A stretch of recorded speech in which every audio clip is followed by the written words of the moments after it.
Hey everyone, I'm Isaac and welcome back to Isaac Reviews 2025. The Fantastic Four are as iconic of a superhero team as you can get. Created in 1961 by the legendary Stan Lee and Jack Kirby, Marvel's first family became pop culture icons not just from the comics, but also from all the other Marvel-adjacent media they'd later be featured in. This led to them getting a few movies from Fox, who also owned the X-Men at the time, but of the three that we got, none of them were all that good. And the less said about the one from 2015, the better. But after Disney bought Fox and had the X-Men intersect with the MCU, it was time for the Fantastic Four to take the first steps into Phase 6. And even if Phase 5 wasn't the best in terms of quality, I was pretty excited for this one from what I saw of it. It wasn't even connected to the main MCU timeline, so you didn't even have to do a whole bunch of homework to watch it. Granted, they'll still be showing up in Avengers Doomsday next year, but there'll probably be some sort of multiverse-adjacent explanation for their inclusion. So now that Phase 6 has officially begun, I can safely say that this was a great start.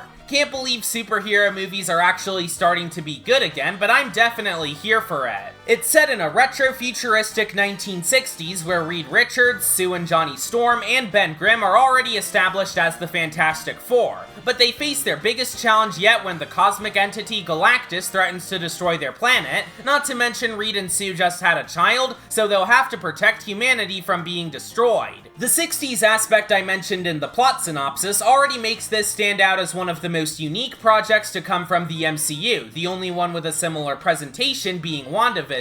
And funnily enough, First Steps serves as the mainstream directorial debut of WandaVision's director, Matt Shakman. And from a visual standpoint, this film looks exceptional. It perfectly balances the practical sets with the big CGI spectacle, with the production design doing a phenomenal job capturing the time period and the characters' abilities being used in creative ways, on top of the amazing VFX work and stunning cinematography. I also gotta give some props to the score by the present-day John Williams himself, Michael Giacchino. Obviously, the score was gonna be great with him doing it, and he was able to make it big and bombastic, but also full of wonder and excitement. Also, the dynamic between the title superhero family is excellent. I know it feels like Pedro Pascal is in just about everything nowadays, but he was a surprisingly great fit for Mr. Fantastic with how he balanced his intelligence with his vulnerability.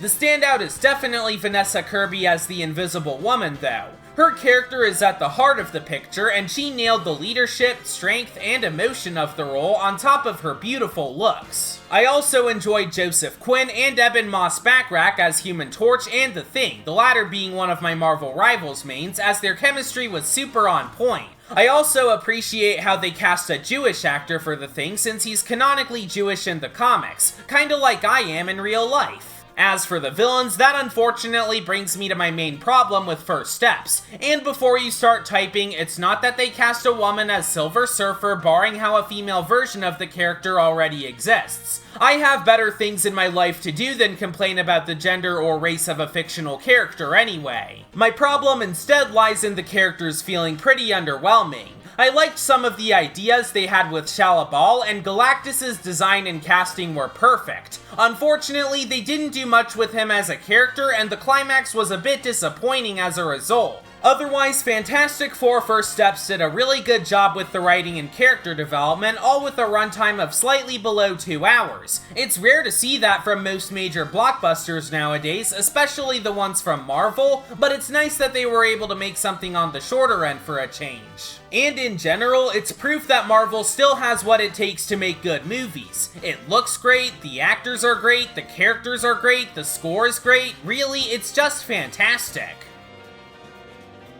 Say that again? Sorry, I had to make that joke. But if you're a fan of these characters, or are in the market for a good superhero flick, definitely check this out. They may be the Fantastic Four, but this movie is getting an 8 out of 10 from me. Next time, I'll be talking about the bad guys too.